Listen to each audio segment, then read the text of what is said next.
सबके पूर्वज सनातनी वैदिक आर्य हिंदू थे या नहीं? मोहम्मद साहब के पूर्वज कौन थे? ईसा मसीह के पूर्वज कौन थे? बृहदारण्यक उपनिषद का अनुशीलन कीजिए, सुनिए, वहाँ लिखा है कि सबके मूल में मनुष्य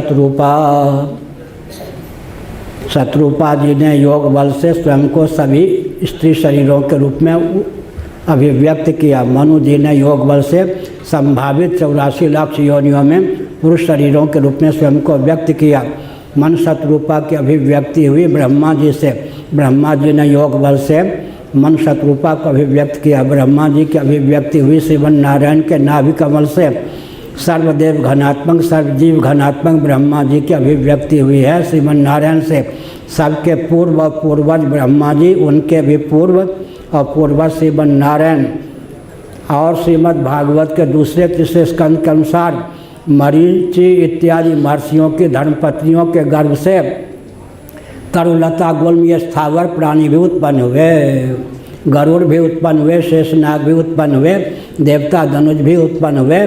स्थावर प्राणियों की उत्पत्ति भी महर्षियों की पत्नियों के गर्भ से ही। इसलिए सबके पूर्व सनातनी वैदिक आर्य हिंदू क्रिश्चियनों की बात है, बुरा न मानो होली है। रोम में ईसा मसीह की प्रतिमा भी है, दर्शन प्रतिबंधित है, वैष्णव तिलक लगाए हुए। ईसा मसीह जी 10 वर्षों तक अज्ञातवास में रहे, भारत में रहे। उनमें 3 वर्षों तक जगन्नाथपुरी में रहे। उनकी प्रतिमा रोम में वैष्णव तिलक से मंडित है। जो हिंदू क्रिश्चियन हो रहे हैं उनको मैं संकेत करता हूँ, आप वैष्णव हो जाइए, क्योंकि ईसा मसीह वैष्णव थे, समझ गए। और मैं प्रधानमंत्री जी को भी संकेत करता हूँ, यहाँ के मुख्यमंत्री जी को भी संकेत करता हूँ, कोई प्रधानमंत्री या मुख्यमंत्री, मैं बहुत महत्वपूर्ण बात कहने जा रहा हूँ, डरता तो हूँ नहीं भगवान के पास। सुनिए, गोहत्या को प्रोत्साहन देकर और हिंदुओं को क्रिश्चियन बनाने को प्रोत्साहन देकर अगर कोई मुख्यमंत्री या प्रधानमंत्री यशस्वी होते हैं, उसका कोई महत्व नहीं। नवीन पटनायक जी भी सुन लें, मोदी जी भी सुन लें।